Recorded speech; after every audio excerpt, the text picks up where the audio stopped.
అమ్మ నమస్తే అమ్మ. సో యాంకర్ అనసూయ గారు మరొకసారి ఒక కాంట్రవర్సీలో వచ్చుకుంటున్నారు. జై శ్రీరామ్ అన్నంత మాత్రాన విలువలు ఉన్నట్టు కాదు అని చెప్పేసి ఒక మాట అన్నారు. సో దానికి మీ సమాధానం ఏంటమ్మా? సమాధానం ఏంటంటే జై శ్రీరామ్ అంటే అది ఎంత విలువ తెలుసా? అమ్మ చీతమ్మ తల్లి అన్న జై శ్రీరామ్ అంటే దాని విలువ తెలియదా? కడ్డాయిల మీద బట్టలు వేసుకొని స్కూళ్ళల్లో ఎక్కడెక్కడో స్నానాలు చేసుకుంటా ప్రైవేట్ ఏంటో వీడియోలు తీసుకుంటా పెట్టుకుంటున్నది. అది విలువ ఉన్నదా? శ్రీరామ్ అంటే విలువ లేదా? అమ్మ నీ జోలికి మేము రావు. మొన్న నుంచి ఏమంటున్నావో తెలుసా? ఆడక్కలు రాలేదంటే ఆడక్కలు రాలేక కాదు, నీలాంటి వాళ్ళతో మాట్లాడడానికి మాకు సిగ్గు అనిపించింది అంతే, ఏరేదేం కాదు. నువ్వు ఏదో అలా మాట్లాడుతుంటే ఒక అబ్బాయిని కూడా టార్గెట్ చేసి అబ్బాయి ఉన్న ప్రతి వీడియో చూస్తాము కరెక్ట్గా మాట్లాడిండు. మరి నువ్వు కరెక్ట్ మాట్లాడుతున్నావా? అంటే నువ్వు కేసు పోలీసుల్లో ఏదన్నా పెడతామని మేము భయపడతామా? దేనికి భయపడము.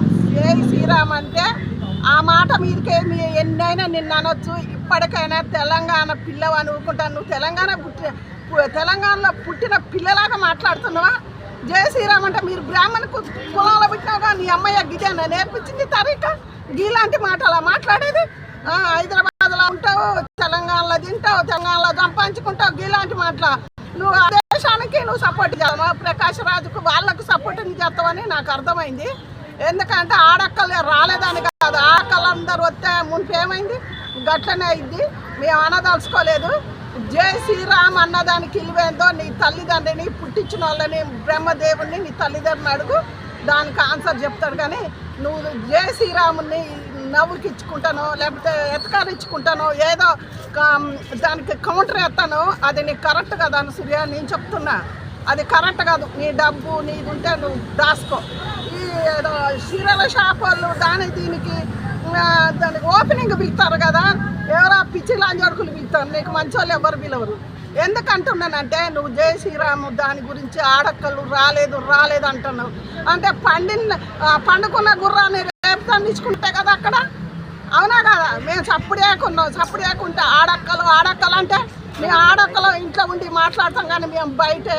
ఇక నేను చెప్పాలంటే చాలా ఉన్నాయి కానీ నేను అనను. ఎందుకంటే నువ్వు ఆడపిల్లవని ఇప్పటికైనా వదిలేసిన, ఇప్పటికైనా మంచిగా నేర్చుకో. ప్రకాష్ రాజులాగా మాట్లాడితే మాత్రం ఈ దేశాన మీ ఎవ్వరు కేసు పెడతాను కూడా వెనకాడం. ఎందుకంటే జై శ్రీరామ్ మేము పొద్దున్నైతే జై శ్రీరామే అనుకుంటూ బతుకుతాం. ఎందుకంటే దానికి ఎతకారం చేయొద్దు. నువ్వు ఏం మాట్లాడుతున్నావో, నువ్వు ఏం దీనికి ఇస్తావో నేను మళ్ళీ ఇస్తా. ఏడు దాకా నేనే పోతా. చేసిన కాదు, నువ్వు ఏడికి పెడతావు పెట్టు. అప్పుడు సంజయ్ రెడ్డిని వాళ్ళని పెట్టినా, ఇప్పుడు మళ్ళీ ఎవరేదన్నా పెడతావు అనుకుంటున్నా. డోంట్ కేర్, నువ్వు పెట్టు, నువ్వు ఏడికైనా వస్తావు. మళ్ళీ నువ్వు పెడితే మేము పెడితే ఎక్కడ ఉంటావు? 100 మంది అయినా వస్తారు. ఇప్పటికైనా మానుకో. ఆడక్కలు ఇట్టా నీకే లేదు. మేము కూడా మొత్తం రుద్దుకుంటే మేము కూడా నీకంటే బాగుంటాం. కానీ ఆడక్కలంటే అమ్మ లాంటి వాళ్ళం, చెల్లె లాంటి వాళ్ళం, అక్క లాంటి వాళ్ళం. ఆడదంటే ఒక భూదేవత, భారత మాతలాగా మాట్లాడు. నువ్వు ఈ దేశాన పుట్టిన బిడ్డలాగానే మాట్లాడు, కానీ పాకిస్తాన్కి సపోర్ట్ చేస్తున్నావు. ఎక్కడో పేపర్ లీక్ అయితే దాని గురించి కూడా మాట్లాడుతున్నావు. ఎందుకమ్మా? ఎందుకు లేని అన్ని కంపంత పెట్టుకొని మళ్ళీ అనగానే ఏడ్చుకుంటా, ఇట్లా ఏడ్చుకుంటా, అట్లా ఏడ్చుకుంటా, ఇంట్లో వీడియోలు పెడుతున్నావు. ఎప్పుడైనా ఆడక్కలు అన్నది నువ్వు మానుకో. ఇంకొకసారి శ్రీరాముడి గురించి మాట్లాడే అర్హత ఎవరికి లేదు. ప్రకాశరాజుకి ఏం మాట్లాడినావు చూసినావుగా, నీకు కూడా అదే పడుతుంది. జాగ్రత్త అనసూయ.